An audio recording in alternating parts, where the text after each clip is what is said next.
President Joe Biden versus landlords, folks. As promised in our last video, we're going to be covering this in great detail.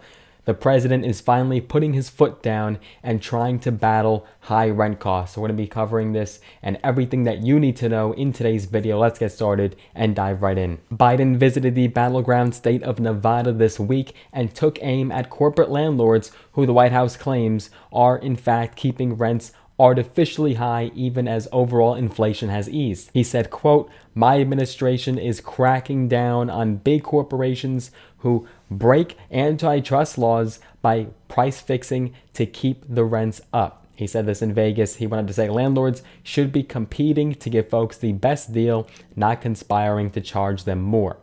Biden's attack on what he calls rent gouging is part of his broader election year's effort to shift the blame for stubbornly high costs of living away from the president and his economic policies and rather onto corporations with outsized pricing powers. He said, "Folks are tired of being played for suckers, and I'm tired of letting them be played for suckers." And as a public sentiment about the economy turns more upbeat, housing remains a major pain point, right? The most recent CPI, or Consumer Price Index, that's a key measure of inflation, found that energy and shelter costs were the primary drivers of February's 0.4% climb in consumer prices.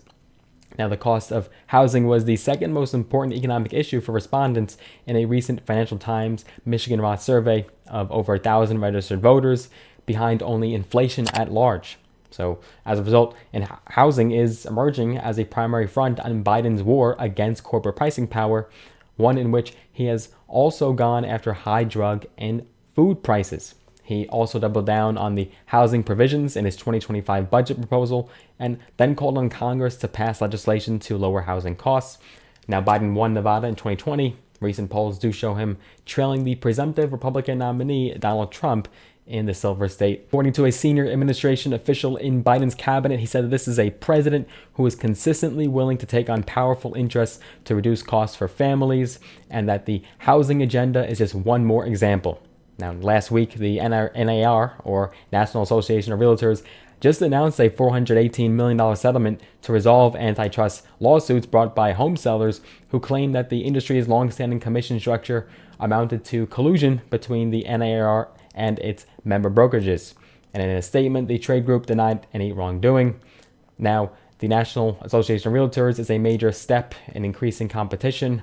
And the fact is that under the Biden administration, the FTC, or Federal Trade Commission, and the Department of Justice's Antitrust Division have been especially aggressive in challenging big mergers in court. And it's all a part of Biden's broader battle on conglomerates and corporations that he views as overly powerful and companies that he believes have deployed anti-competitive practices to distort the free markets.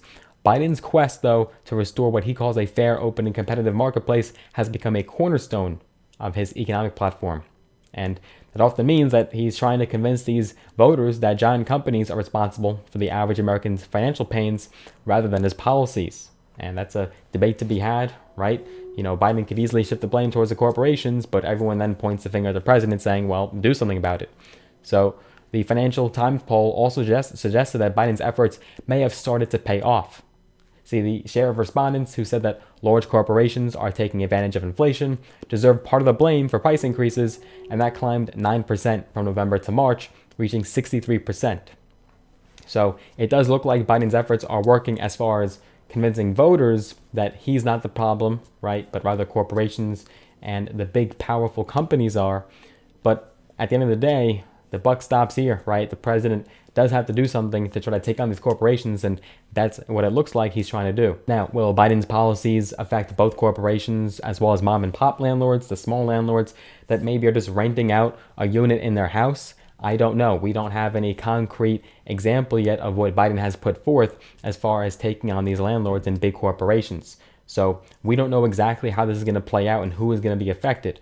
But just know that, you know, with inflation, rising costs, you look at insurance premiums, right? Taxes also go up as well. You can't necessarily shift all the blame on your landlord when they raise the rent a bit. You know, so there's definitely blame on both sides and a discussion to be had. And let's also dispel the notion that the vast majority of landlords are definitely not corporations. In fact, the vast majority of landlords are your mom and pop landlords who maybe just have an extra rental or even just an extra room that they want to rent out. Those are the vast majority of landlords, not these major corporations. And on that same topic, it's not the vast majority of houses that are being bought either. It's not from corporations. In fact, it is mostly small landlords and first-time home buyers and people that are looking to buy another home. Those are the vast majority of people that are buying houses, right? It's a very small percentage, despite what you might see in the headlines in the media, that are corporations that are actually scooping up these single family homes. So I'm curious about your thoughts, folks. Let us know down below in the comments section. Definitely curious to hear. Do you believe that Joe Biden is to blame here? Do you believe he has any responsibility? What do you think he's going to do? What should he do to fight high rent costs? Let us know down below in the comment section. I'm curious to hear. With that being said, folks, we're going to be seeing you in the next one. Hopefully you enjoy this. Smash the like button, share it with a friend, get the word out, spread on social media, subscribe with notifications turned on. Also make sure that you want to get some free stocks, go ahead and use the link down below. Sign up with Robinhood, you'll get some free stocks, some values of thousands of dollars.